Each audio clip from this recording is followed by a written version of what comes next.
Elle est sournoise et souvent silencieuse. Elle peut frapper chacun d'entre nous à n'importe quel moment de notre vie professionnelle. La discrimination. Cet homme a embauché et licencié sans état d'âme pour le compte de grosses sociétés. Didier Bille est un ancien DRH. Il se dit aujourd'hui repenti. En conflit avec ses anciens employeurs, il a même été condamné par la justice. Personnage controversé, il dénonce désormais des pratiques dont il a lui-même usé. En France, on est carrément en tête, champion du monde de la discrimination, en particulier de la discrimination à l'embauche. Je l'ai pratiqué. Je l'ai pratiqué pas à mon initiative, je l'ai pratiqué tout simplement parce que j'étais en rouage dans des entreprises qui ont des politiques qui amènent à de la discrimination. Après 20 ans de carrière, il se dit conseil en ressources humaines, en guerre contre les abus. J'ai décidé il y a 2 ans, c'est fini. Les ressources humaines comme je les ai pratiquées, les ressources humaines comme on les pratique aujourd'hui, les ressources humaines comme des entreprises sont prêtes à me payer cher et vilain pour les faire, moi je ne veux plus le faire. En France, il existe 24 critères de discrimination, comme l'apparence physique, l'âge, les convictions religieuses, le lieu de résidence, mais aussi le handicap, l'origine, l'orientation sexuelle ou la grossesse. Cette discrimination s'exerce dans tous les milieux professionnels sans exception. Elle commence à l'embauche. Pour le vérifier, je décide de faire un test. Je commence par sélectionner des acteurs pour jouer le rôle de candidat à l'embauche. Ils postuleront dans le secteur de la restauration, l'hôtellerie et la vente. Gabi jouera le rôle de la candidate senior. Sera-t-elle pénalisée par son âge? Kinsley le sera-t-il par sa couleur de peau? Ou Manon par sa corpulence? Auront-ils moins de succès que Théo, 26 ans, ou Capucine, 24 ans, 2 candidats blancs, jeunes et minces? Pour que l'expérience soit concluante, sur leur CV, ils ont des compétences et des diplômes équivalents. Leur seule différence, le physique, l'âge et l'origine. Ils se présenteront chez des employeurs qui ont publié des petites annonces. Avant d'aller sur le terrain, le DRH qui se dit repenti leur donne quelques conseils. C'est vous qui allez vous présenter dans une boutique, dans un bar, dans un restaurant. Vous allez donc avoir en face de vous des gens qui ne s'attendent pas à vous voir arriver et qui n'ont probablement pas le temps de discuter avec vous. Si vous arrivez à faire ça en 40 secondes, c'est parfait. Je n'ai pas constitué ce panel de comédiens au hasard. Il réunit les préjugés les plus fréquents au moment de l'embauche. La personne qui a atteint un certain âge, 50 ans, mais de plus en plus, on est dans les ordres de 45 ans, c'est une personne qui est considérée comme étant plus lente que les autres, mais surtout qui n'est plus à la pointe dans son domaine d'expertise. Et le stigmate qui est attaché aux gros, c'est qu'ils sont gros par leur faute. Qui sont gros parce qu'ils ne font pas assez d'exercice, qui sont gros parce qu'ils manquent de volonté. Bref, fainéant, manque de volonté, on ne veut pas de ça en société. Et quelqu'un qui a le look de monsieur va être non seulement associé à une autre ethnie, mais également à un milieu social probablement peu favorisé. Donc on attache à ce monsieur non seulement une autre culture, mais également des capacités sociales moindres et probablement un niveau d'éducation pas très élevé. Nos comédiens vont postuler en Bretagne. À Rennes, où le taux de chômage est inférieur à la moyenne nationale. Ils vont se présenter dans plusieurs établissements. Nous commençons par un restaurant qui recherche une serveuse ou un serveur. Kinsley est le premier à se présenter. Ouais, c'est ça. Bah, je vois ça très vite. C'est plus de ça qui parlera, c'est ça? Ah ouais, moi c'est que ça. Ouais. Bah, pour moi avec ça j'ai trouvé, il n'y a pas de souci. Hein. Ok. Après, il y a d'autres candidats, voilà, mais... Ok, passez une bonne journée, au revoir. Rien de très encourageant. Avec Manon, le courant passe bien. Ça tombe très bien que tu sois passé. C'est au bon moment, quoi. J'ai peut-être senti. Carrément, on te recontacte très vite. Vraiment, Ok. Dans les jours qui viennent. En revanche, pour Gabi, Voilà. Je vous promets rien du coup, je vous ai dit, vu que j'ai vu déjà quelqu'un et qui était plutôt bien. C'est mal engagé. Voilà. Mais je garde ça, c'est possible qu'on se revoie. Quand Capucine, la jeune femme de 24 ans, se présente, l'accueil n'est pas le même. Pour démarrer dès le week-end prochain. Le week-end prochain, ouais. Voilà, parce que je contacte rapidement si voilà, je pense faire un petit essai. Oui, bien sûr. Madame, au revoir. Au revoir. Le restaurateur a rappelé tous les candidats pour réaliser un essai, sauf Gaby et Kinsley. Les 5 comédiens ont continué à postuler dans un autre restaurant, 2 hôtels et 2 boutiques. Est-ce que je peux vous... Bien sûr, Mon CV. tout à fait, pas de souci. Voilà, je vous donne mon CV. Malgré son échec dans le premier restaurant, Kinsley demeure optimiste. Alors bilan, je dirais plutôt positif parce que toutes les anciennes ont pris mon CV. Je me pose la question maintenant, est-ce qu'ils vont choisir à la fin ou pas? Et quels seront les critères aussi? Parce que là, je ne saurais pas vraiment. Si j'ai été refusé, je ne saurais pas vraiment pourquoi j'ai été refusé. Sachant que sur mon CV, j'ai l'expérience qu'il faut. Donc voilà. Résultat du test. Théo, Capucine, Manon, Gaby ont été rappelés au moins une fois par une des 7 sociétés. Seul Kinsley est resté sans nouvelles. Un coup de malchance ou a-t-il été pénalisé par sa couleur de peau? Aurait-il eu plus de succès s'il ne s'était pas présenté directement? Pour le savoir, je change de procédé. Plus de candidats en chair et en os, je n'envoie que des CV par Internet. Je cible 16 restaurants, des brasseries, des chaînes de restauration, des petits établissements et de grands groupes hôteliers. Je crée 3 faux profils qui comportent les critères discriminants. Celui lié à l'âge, le deuxième à l'origine et le troisième au physique. 2 autres CV vont me servir de référence. Hélène Dubois et Raphaël Martin, des candidats au nom bien français. 5 faux profils, mais 5 vrais numéros de téléphone. Comment les employeurs vont-ils réagir face au CV?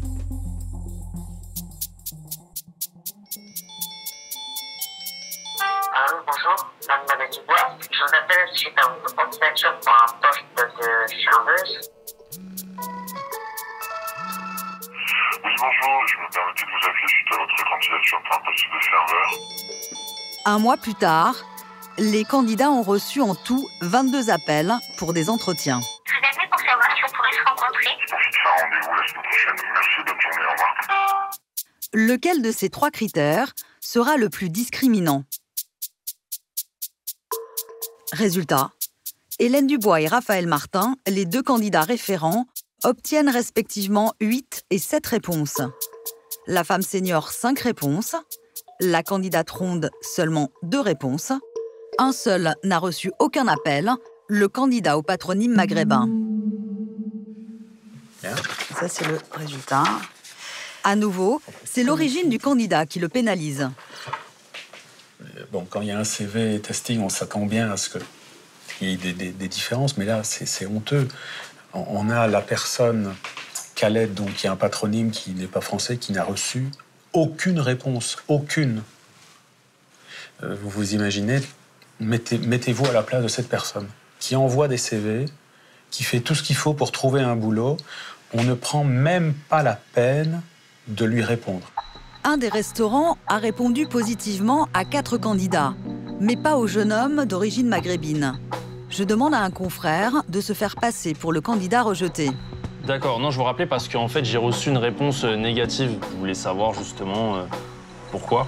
Par contre, j'ai pas votre profil sur les yeux. Je peux pas t'en dire la raison comme ça. Je m'appelle Khaled Siraj, j'ai un bac pro en cuisine et j'ai 5 à 6 années d'expérience en restauration. D'accord.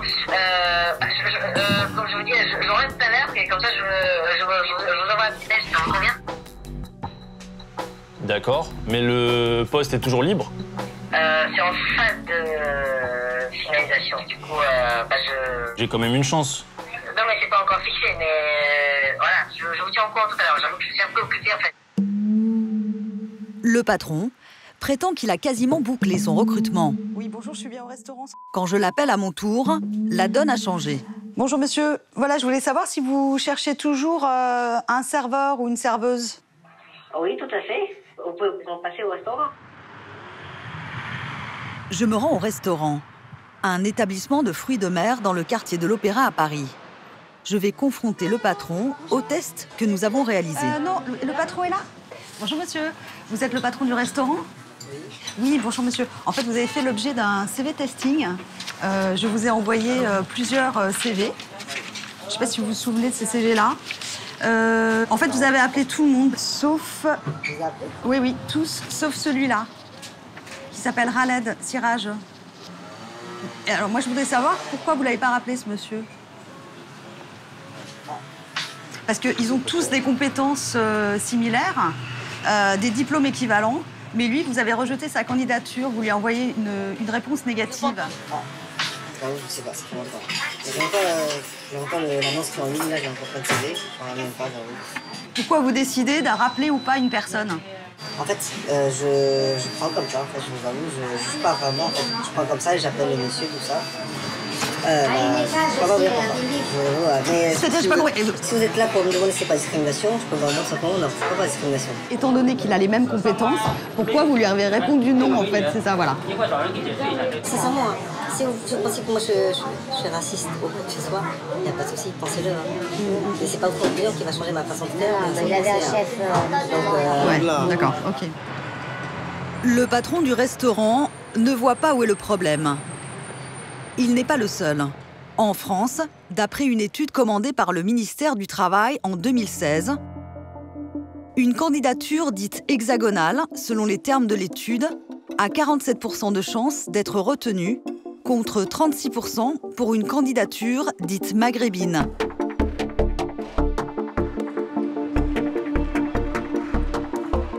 La discrimination ethnique est l'une des plus répandues.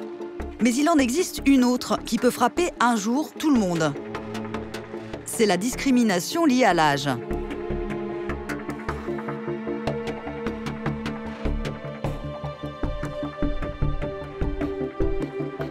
Pierre, 56 ans, et Yacine, 48 ans, disent en avoir fait l'expérience. Devenus directeurs, ces deux collègues se sentaient intouchables. Je connaissais l'habituelle blague anti-femme. C'est un grand classique, ça. C'est comme la blague homophobe. J'ai jamais trouvé ça particulièrement drôle. Ça m'a toujours mis mal à l'aise, mais on s'en accommode. Jusqu'au jour où vous êtes ciblés. Pierre et Yacine estiment avoir été discriminés à cause de leur âge. Jusqu'en 2016, ce sont des salariés heureux. Ils gagnent entre 18 000 et 20 000 euros par mois dans une société de technologie informatique, Polycom. L'entreprise vend des outils de vidéoconférence. Elle se porte bien, ses résultats sont en hausse. Entre collègues, il règne une bonne ambiance. Dans des soirées comme celle-ci, organisées au musée Grévin à Paris, les performances des salariés sont récompensées par des bonus et des trophées.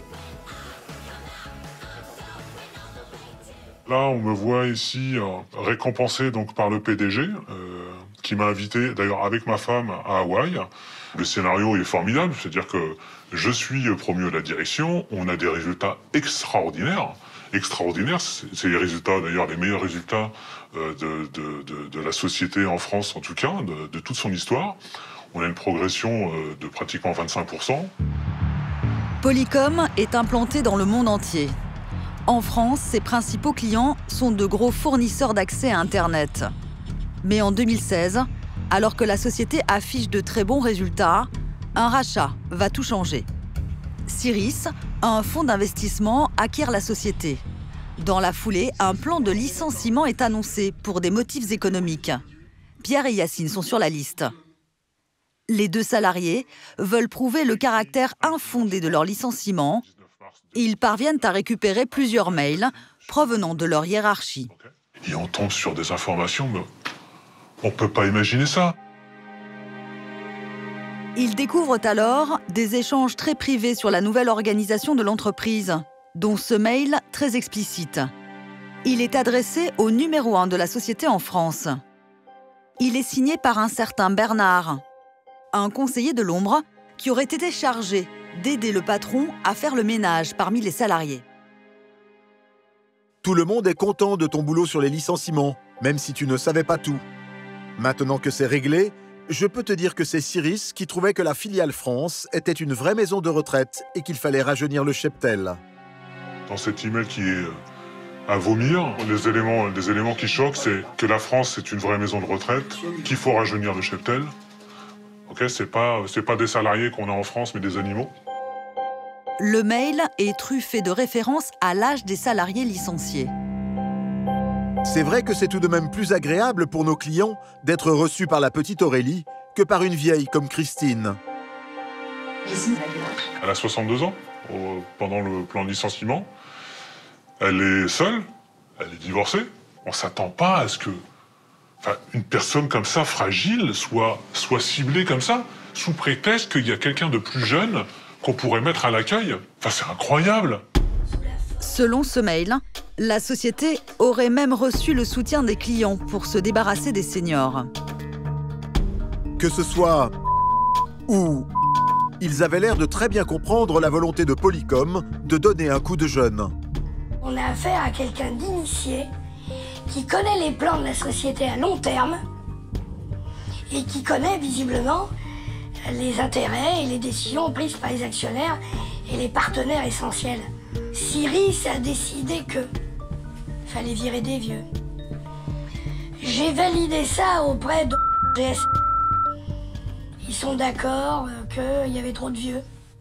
Ce quelqu'un parle au nom de la société. Le conseiller de l'ombre dévoile un prochain plan de licenciement. Prépare-toi pour la seconde fournée de vieux, prévue plus tard dans l'année. Moi, au départ, je me suis dit non, c'est pas possible. Ça a été écrit par un imbécile. Et puis, petit à petit, vous êtes amené à réfléchir. On s'interroge ce qui s'est passé sur les années précédentes. Donc on a été demandé la liste de toutes les personnes licenciées dans les 10 ans qui ont précédé. On s'aperçoit que la courbe des personnes qui sont licenciées, toutes ces personnes-là, elles ont un âge moyen qui augmente au fur et à mesure des années, jusqu'à dépasser les 50 ans en 2017. Pierre et Yacine ont répertorié tous les salariés licenciés sur 10 ans.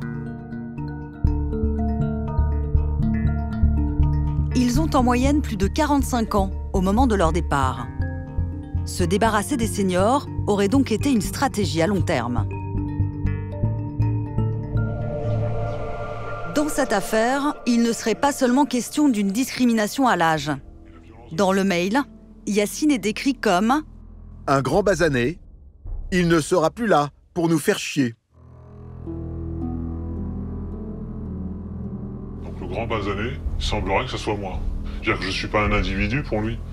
Je ne suis même pas un homme. Enfin, je suis quelqu'un issu d'une ethnie. Enfin, j'ai échappé à tous les pièges qu'on peut avoir quand on est issu de la province, d'une banlieue ouvrière et pauvre. J'ai échappé à tout ça en ne me concentrant que sur le travail et la qualité et la performance qui m'avait réussi jusque-là pour être ensuite ne n'être qu'un individu en fait d'origine étrangère. Et c'est très perturbant. Les deux salariés ont porté plainte au prud'homme et au pénal pour discrimination. En réponse, Polycom a porté plainte pour faux. Elle conteste l'authenticité du mail. À nouveau rachetée cette année, l'entreprise a été rebaptisée Poly. Je contacte le directeur France au téléphone. Il n'y a pas de sujet. Vous avez peut-être un email qui est instruit ou qui est en train d'être géré, je ne sais même pas de quoi vous parlez. Vérifiez que ce soit réel et que ce soit concret, parce que franchement, cela m'étonnerait vraiment que ce soit passé de cette façon. Aujourd'hui, la situation de votre Poly, elle est exemplaire en termes de gestion du personnel. C'est des gens qui ont une diversité d'origine et des âges dans la société qui sont exemplaires. Donc, je ne vois pas comment quelqu'un pourrait écrire ça, ou alors c'est une farce. Poly voudrait discréditer le mail accusateur. Pour les avocats des plaignants, ce mail donne à cette affaire un caractère exceptionnel. Il est très rare pour un salarié de prouver la discrimination. Je dirais que devant le juge prud'homme, le dossier est pratiquement gagné. C'est une pièce qu'on n'a pratiquement jamais dans les dossiers. Les gens qui ont recours à des décisions discriminatoires développent les meilleurs efforts pour garder leurs décisions orales, maintenir le comportement discriminatoire dans l'opacité. Et donc, là, on a une pépite. On a quelque chose, bien évidemment, qu'on entend mobiliser devant le juge. Et si d'ailleurs la société américaine pense que ce mail est un faux, c'est bien parce que c'est extrêmement choquant. Les clients sont des clients institutionnels très prestigieux, extrêmement connus en France et à l'étranger. S'ils ont un partenaire qui est poursuivi et condamné pour discrimination raciale ou basé sur l'âge que vont penser les partenaires. Donc le risque majeur, c'est lequel ? C'est le risque médiatique, le risque en termes d'image et donc le risque financier indirect. On parle de millions de dollars parce que, encore une fois, la valorisation de cette entreprise, c'est 1 milliard et des brouettes de dollars. Donc on parle d'argent là. Pratiquer la discrimination peut coûter très cher aux entreprises. Dans le monde du travail, les pratiques sont-elles en train de changer? Les mentalités ont-elles évolué? Difficile, presque impossible de filmer ce qu'il se passe derrière les murs. Didier Bie, l'ancien DRH, travaille à l'écriture d'un livre. Il a imaginé un stratagème pour tester plusieurs cabinets de recrutement sur leurs pratiques. Le scénario: une société chinoise s'implante en France. Elle cherche à embaucher 3 cadres supérieurs. Il nous propose de filmer son expérience pendant une journée. L'objectif est de convoquer des cabinets et de leur proposer les 3 recrutements. Et dans le dialogue, préciser que pour certaines raisons, nous ne souhaitons pas avoir certaines typologies d'individus dans les personnes qu'ils nous proposeront. Didier Bie a donné rendez-vous à plusieurs chasseurs de tête. Tous sont engagés dans la promotion de la diversité. Certains l'affichent même sur leur site internet. Charte de la diversité. Membre à compétences égales, une association engagée pour encourager l'égalité des chances. Voici la pièce dans laquelle il recevra les 5 cabinets de recrutement. Nous filmerons la scène avec plusieurs caméras dissimulées. Comme son visage n'est pas inconnu dans le métier, Didier Bie va se transformer pour mener à bien son expérience. Un rasage, une teinture de cheveux et de sourcils. Le voici devenu chef d'entreprise à la recherche de collaborateurs.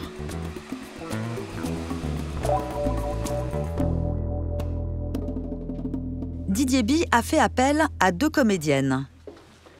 L'une jouera la directrice générale venue des États-Unis, l'autre une assistante. Chacun se souvient de son texte. Oui, un petit rappel des Kirsten Dolan, Richard Mollet, Suzanne Clavel. Dans le processus, en abordant les différents profils, clairement, à un moment, on va leur demander de faire de la discrimination. On ne veut que des caucasiens. Les femmes, on ne préfère pas. Et nous allons attendre leur réaction. À la clé pour le cabinet retenu, un contrat de près de 100 000 €. Il est 9 h. Le premier candidat arrive. Il est venu seul. Son entreprise a signé la charte à compétences égales. Ces 2 autres recruteurs travaillent pour un cabinet international. Le 3e cabinet est spécialisé dans le recrutement de très hauts dirigeants. Le 4e est un petit cabinet parisien. Enfin, le dernier postulant est dans le top 20 des meilleurs chasseurs de tête et il a signé la charte de la diversité. Je me présente, Kirsten Dolan. Je suis la directrice chargée de l'implantation en Europe. Pour mener à bien son expérience, Didier Bie commence par installer la confiance. On parle métier, profil de poste, salaire Puis, dans un deuxième temps, lui et les 2 femmes posent leurs premières conditions. Nous demandons à chacun des postes de passer un certain temps en Chine. Ça va de 6 semaines pour les ressources humaines jusqu'à 6 mois pour le directeur de production. Ce qui veut dire, à mon sens, qu'une jeune maman... Ça ne fait pas.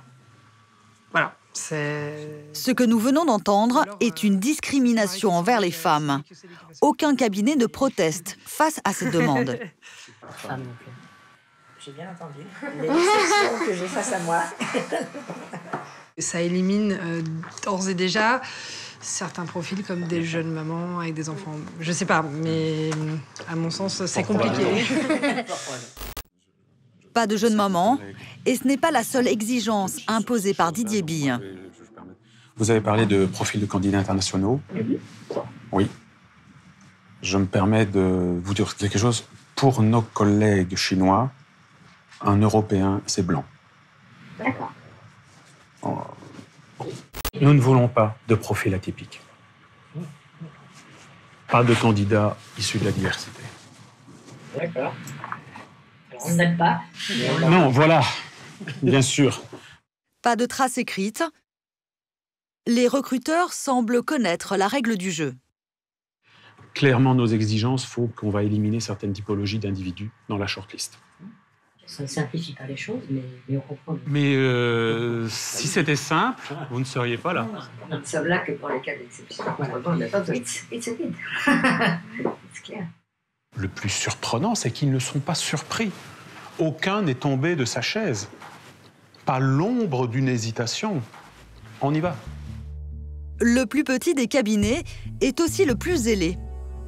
Pour être très à l'aise, moi il n'y a pas de jugement par rapport à ça. Je suis très respectueux des différentes cultures du monde, je ne suis pas du tout de pensée unique, donc vous êtes le client, vous avez des exigences et des demandes. Enfin, soit on a des principes qui sont chez au corps et puis vous dire au revoir, c'est pas le cas, c'est le cas c'est l'intelligence du business aujourd'hui, donc on est très orienté business, et encore une fois, c'est plus dans le respect des cultures et des modes de... On va pas là, une croisade. C'est pas le lion. Parfait. Parfait. À l'issue des entretiens... Est-ce que nous avons été très clairs là-dessus? Ah non, mais c'est très clair. Sur le profil et les non-profils, surtout. Et qui doivent être bloqués en amont. Tous les cabinets se disent prêts à collaborer, certains avec plus d'enthousiasme que d'autres. Notre plaisir professionnel, c'est votre succès. Il ne faut jamais oublier ça. Mais non, mais c'est jamais... C'est la vérité. Non, mais c'est la vérité. C'est la vérité.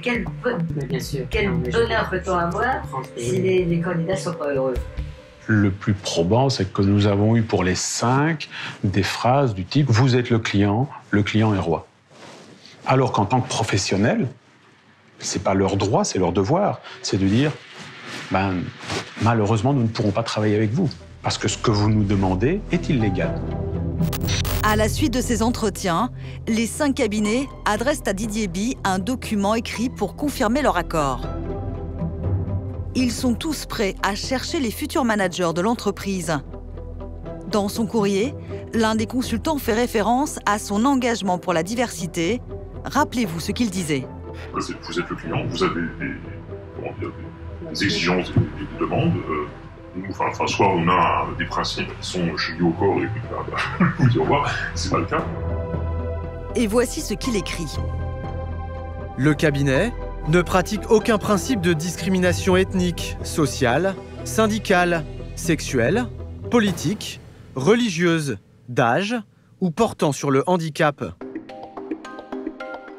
2 jours après les rendez-vous, retournement de situation. 3 des 5 cabinets changent d'avis. Ils se désistent, 2 d'entre eux évoquent des motifs éthiques. 1 mois après cette expérience, 2 cabinets sont toujours en lice. En France, un travailleur sur 2 est une femme, et ce sont elles les plus exposées à la discrimination.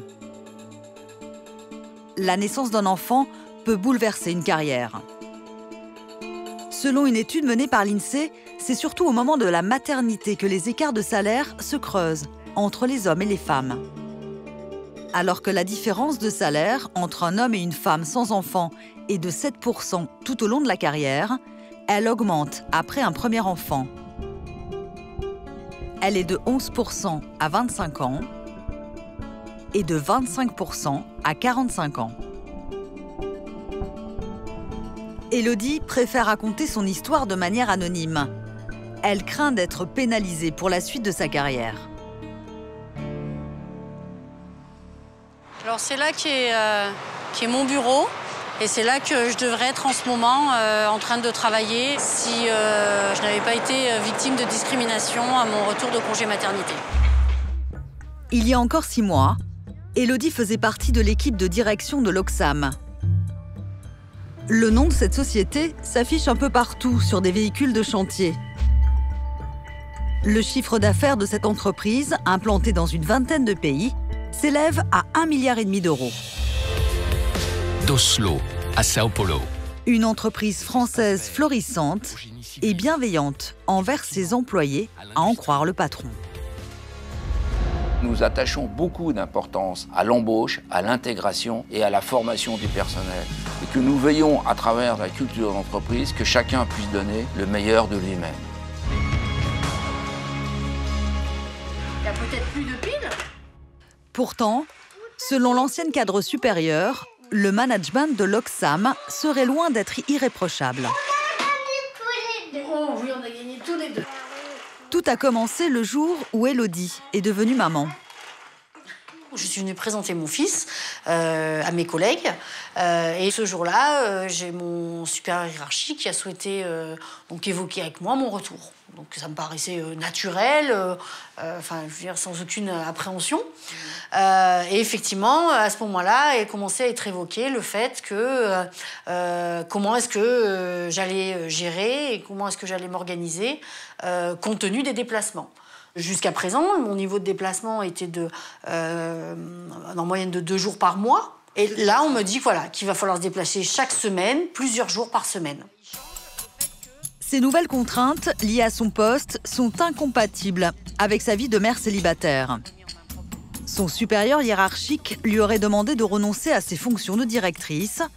À la place, il lui aurait proposé un poste avec moins de responsabilités. Il m'a clairement été dit que si je n'acceptais pas la rétrogradation, ça serait un conflit ouvert. Donc à ce moment-là, on se dit, bon, alors, j'ai un enfant de 6 mois, je suis seule, j'ai besoin d'un salaire pour vivre. Donc effectivement, j'accepte. À son retour au bureau en novembre 2016, son salaire est passé de 6 278 € à 5 800 € bruts, soit une perte de 478 € par mois. Baisser le salaire d'une femme à son retour de congé maternité, est-ce légal? Voici ce que dit le Code du travail. À l'issue de son congé de maternité, la salariée retrouve son précédent emploi ou un emploi similaire assorti d'une rémunération au moins équivalente. Élodie se sent victime de discrimination. Elle saisit le défenseur des droits, chargé de défendre les droits des citoyens. Cette institution indépendante peut enquêter, mais ne peut pas sanctionner. Vous avez surtout des discriminations au retour de congé maternité, lorsque la salariée revient dans l'entreprise, où là, on a un stéréotype ou un préjugé qui fait que ce n'est plus la même personne. Ce n'est plus la même personne parce qu'elle ne sera plus autant disponible qu'elle a pu l'être avant son congé maternité. Il a proposé une médiation entre l'employeur et la salariée, mais l'Oxam a refusé. En mai 2017, le défenseur des droits lance alors une procédure d'enquête. Il demande à l'entreprise de prouver qu'elle n'a pas discriminé sa salariée. Selon Élodie, cette initiative n'a pas joué en sa faveur. Je me rends compte qu'on est toujours derrière moi à me reprocher de ne pas faire correctement ce qu'on me demande, c'est-à-dire de produire des documents. Alors un mois, ils sont trop détaillés, j'ai perdu mon temps, je suis inefficace. Donc avec cette impression finalement, quelque part, qu'on est en train de monter un dossier contre moi. Élodie est convoquée pour un entretien préalable au licenciement. Elle décide de saisir les prud'hommes pour discrimination. Le président de l'Oxam, Gérard Després, se défend d'avoir monté un dossier contre elle. Est-ce que l'entreprise n'a pas essayé de se débarrasser d'elle? Mais non, mais pas du tout, pas du tout. Et pas du tout, c'est un poste qui suppose des placements.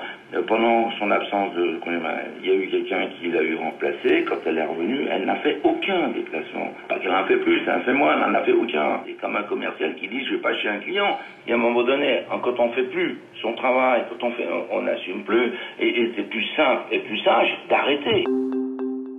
Après des mois d'enquête, le défenseur des droits adresse ses conclusions à Élodie.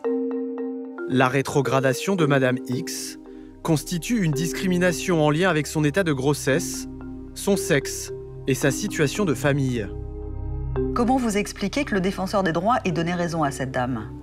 Et le défenseur des droits va défendre, a priori, la personne contre une entreprise. Il n'y a pas de trace écrite de ce sujet. C'est très bien que la justice, elle est aussi en disant qu'il y a une femme qui est seule, qui a un enfant, elle prétend ça, que ça sera pas très grave pour l'Oxam. Eh bien, le doute va lui bénéficier, voilà. Les prud'hommes ont suivi les conclusions du défenseur des droits. Ils ont condamné la société à verser 40 000 € d'indemnité à Élodie. L'Oxam a dû la réintégrer à son ancien poste, mais a fait appel. Fragilisée par cette affaire, la jeune maman est en arrêt maladie depuis 7 mois.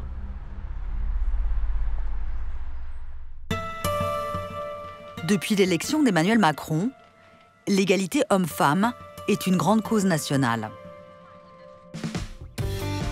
Aujourd'hui, 22 novembre 2018, nous célébrons le fait que nous allons avancer et faire un immense progrès social pour l'égalité professionnelle entre les femmes et les hommes. Un immense progrès social promettait il y a un an la ministre du Travail, Muriel Pénicaud, en lançant l'Index. L'Index, c'est un instrument pour forcer les sociétés à réduire les disparités hommes-femmes.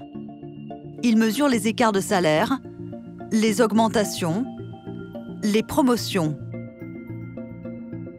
La société obtient une note sur 100. En dessous de 75, elle a 3 ans pour gommer les inégalités. Sinon, elle devra payer une pénalité pouvant atteindre 1% de sa masse salariale.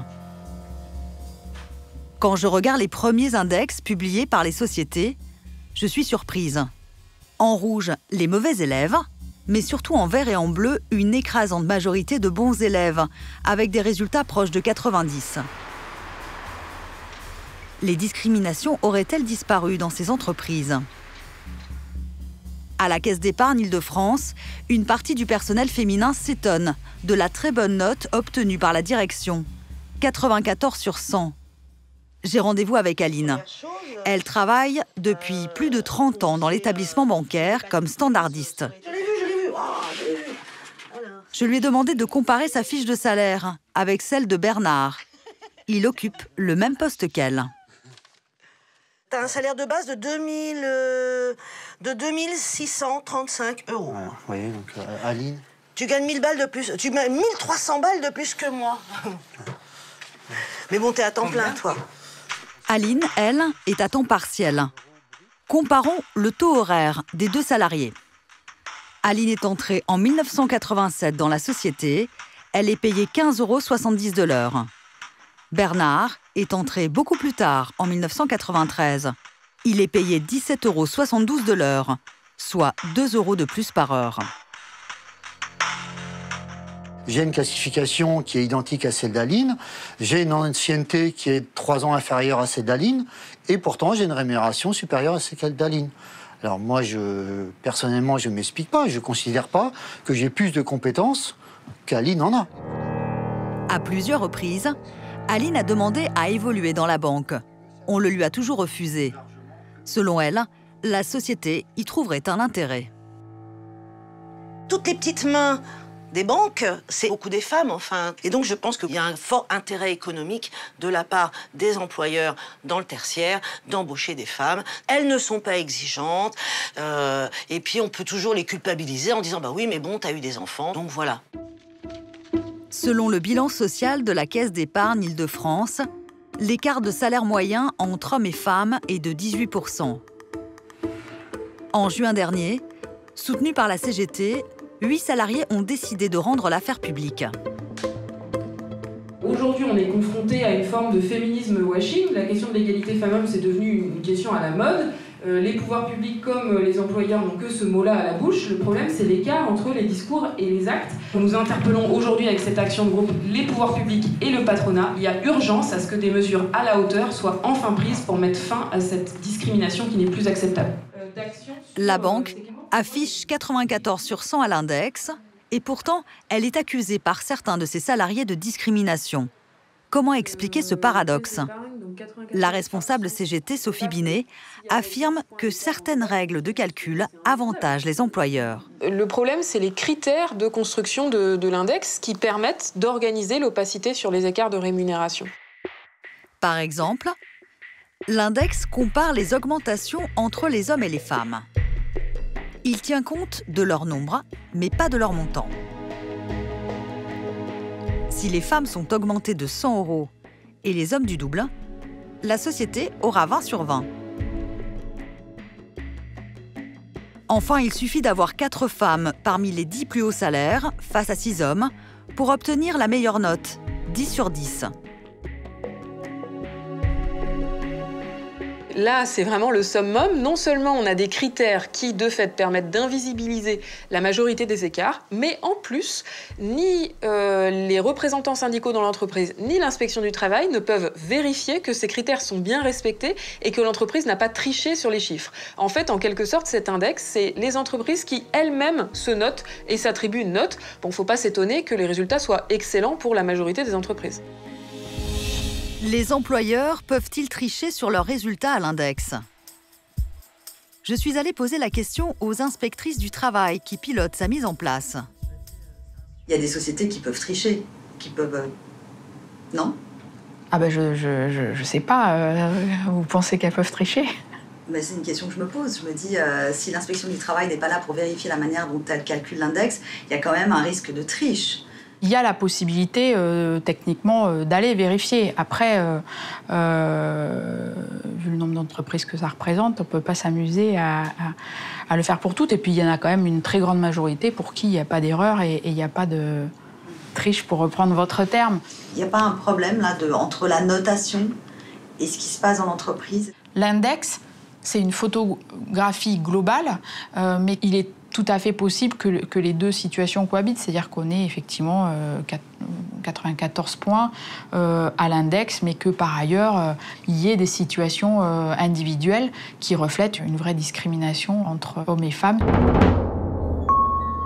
La Caisse d'épargne nous a répondu dans ce mail. Elle conteste toute différence de traitement entre hommes et femmes. L'établissement bancaire se retranche derrière sa très bonne note obtenue à l'index. 94 sur 100, ce résultat accrédite la réalité des chiffres et une politique engagée par l'entreprise depuis plusieurs années pour aboutir à une égalité femmes-hommes. La fonction publique, elle non plus, n'échappe pas aux discriminations. 22% des réclamations traitées par le défenseur des droits en sont issues. Les fonctionnaires du ministère du Travail ne seraient pas épargnés. Jeanne est inspectrice du travail. Elle s'estime discriminée en raison de son âge et de son statut de femme. Tenue à un devoir de réserve, elle témoigne à visage caché. J'ai été écartée au profit des agents de sexe masculin plus jeunes ou des femmes plus jeunes. Le côté insupportable de l'histoire, c'est que j'appartiens à une administration qui est chargée de surveiller, de contrôler l'application des règles, notamment par rapport au fait que les salariés ne soient pas discriminés. Or, il se trouve, et c'est le paradoxe insupportable, que je suis moi-même victime dans ma propre administration de ce traitement discriminatoire. Pourtant, cette chef de service dispose de l'ancienneté requise et ses évaluations sont excellentes. L'administration reconnaît ses qualités professionnelles. Elle est une inspectrice du travail expérimentée. Elle possède de très bonnes compétences techniques et une expertise juridique. Une très bonne capacité d'initiative et une bonne efficacité. Jeanne a adressé 12 demandes de promotion en 5 ans, sans succès. À chaque fois, on lui rétorque qu'elle ne réunit pas les garanties pour accéder à un grade supérieur. L'inspectrice décide d'enquêter sur sa propre administration. Elle s'intéresse à l'évolution de carrière des agents de sa promotion. J'ai commencé à regarder sur le nombre d'agents, de collègues qui étaient comme moi. Et qu'est-ce que j'ai vu? J'ai vu que tous les hommes avaient été promus, sauf les 3 femmes, dont moi, de cette promotion. Ça démarre comme ça. Et qu'est-ce que j'ai fait? J'ai continué. Par exemple, en Île-de-France, sur 24 agents nommés au grade supérieur, 24 inspecteurs du travail nommés au grade supérieur, eh ben, 6 seulement sont des femmes. Tiens, bizarre. Ça corrobore un peu ce que j'ai constaté pour ma promotion. Voici cette liste. Il y a une majorité d'hommes. Ils ont en moyenne 42 ans, soit 15 ans de moins que Jeanne. Selon elle, la discrimination liée au sexe s'ajouterait à la discrimination liée à l'âge. Je continue mon travail. Qu'est-ce que je vois? C'est qu'au niveau national, c'est pareil. Et au niveau de la fonction publique en général, c'est pareil. Qu'est-ce qu'on voit au ministère du Travail, par exemple? 70% de femmes, seulement 28% de femmes dans le personnel de dirigeants au cadre supérieur. Jeanne exerce toujours son activité d'inspectrice du travail et elle a porté plainte pour discrimination. Un homme s'est engagé pour favoriser le parcours des femmes dans la fonction publique. Il nous a donné rendez-vous à Dijon. En 2012, François Sauvadet a fait voter une loi imposant progressivement 40% de femmes parmi les dirigeants dans l'administration. Ministre de la fonction publique sous Nicolas Sarkozy, il se souvient des pressions pour faire échouer ce projet. Vous ne pouvez même pas imaginer la résistance qu'ont eu les grands corps de fonctionnaires en me disant « Mais attendez, vous n'y pensez pas, vous ne pouvez pas mettre des objectifs chiffrés comme vous en avez l'intention. Quand le Conseil d'État vous donne des indications vous disant « Vous savez, je suis un peu réservé, je m'interroge sur la faisabilité. » Donc tout ça, c'est très subtil, mais c'est une façon de dire « Votre loi, on va se débrouiller pour qu'elle ne passe pas. » ou on la rendra inapplicable. Sanctions financières, c'est pas tenable. Et puis les quotas, rendez-vous compte. Et toujours cette même expression, on n'a pas le vivier. Sous-entendu, on n'a pas les compétences parmi les femmes pour accéder au poste de haute fonction publique. Ce qui était absolument scandaleux. Mais j'en ai même été choqué, je dois vous dire franchement. Hein. Et l'arbitrage s'est fait à l'Élysée par Nicolas Sarkozy lui-même, qui a tranché et qui a dit oui, je donne raison à mon ministre de la fonction publique, il y aura des objectifs chiffrés assortis d'une sanction financière si on n'y parvient pas. En 2018, l'ensemble des ministères a dû verser plus de 2 300 000 € d'amende. Même les ministères les plus prestigieux auraient du mal à respecter la loi Sauvadet. Au mois de septembre, à Paris, les ambassadeurs et ambassadrices se retrouvent pour leur conférence annuelle. Pour ce grand rendez-vous de la diplomatie française, Jean-Yves Le Drian tient un discours volontariste. Nous devons aller plus loin en faveur d'une diplomatie résolument féministe. Il y a eu des efforts importants qui ont été faits depuis quelques années. Nous avons doublé le nombre d'ambassadrices en 5 ans. Vous êtes aujourd'hui 45, y compris dans les plus grands postes. Chaque année, l'organigramme du ministère se féminise un peu plus. Devant l'objectif de la photographe officielle, voilà les épaules, très bien. Karen Rispal, ambassadrice au Canada depuis 2017. Vous baissez un peu le menton. Hélène Farneau de Fromont vient d'être nommée à Bruxelles.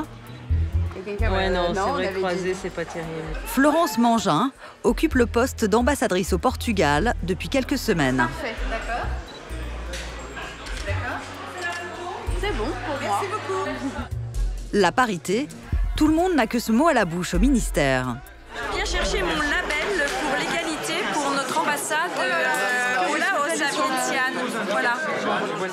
Aux ambassadeurs et ambassadrices qui encouragent la parité au sein de leur personnel, un prix est décerné. On a réussi. Il y a beaucoup de choses qui se font, ça bouge beaucoup, mais il y a encore beaucoup à faire. Quand vous dites qu'il y a beaucoup à faire, pourquoi ? Parce qu'on part de loin. Pourquoi vous dites ça? Parce que les femmes ont moins de réseau, les femmes se mettent moins en avant, elles ont moins de visibilité, et donc il faut les aider, il faut s'entraider. Donc c'est la faute des femmes en fait? Non, c'est pas la faute des femmes, mais on les a peu encouragées jusqu'à présent, et je pense qu'il faut les encourager à la fois en les aidant elles, en leur procurant du réseau, en leur montrant que c'est possible aussi. Je pense qu'on a besoin de modèles aussi. Cette volonté de promouvoir les femmes aux plus hautes fonctions fait parfois grincer des dents. On a fait des progrès énormes dans ce domaine, au point que beaucoup de mes collègues disent « nous allons changer de sexe parce qu'il n'est plus possible pour un homme d'être nommé ambassadeur ». On n'en est pas encore là. Le visage de la France à l'étranger demeure surtout masculin. Seulement un quart de femmes au poste d'ambassadrice. Au moment de la photo de classe, on sauve les apparences. Les femmes, devant. En 2018, le Quai d'Orsay a dû payer une amende. 450 000 € pour infraction à l'égalité homme-femme.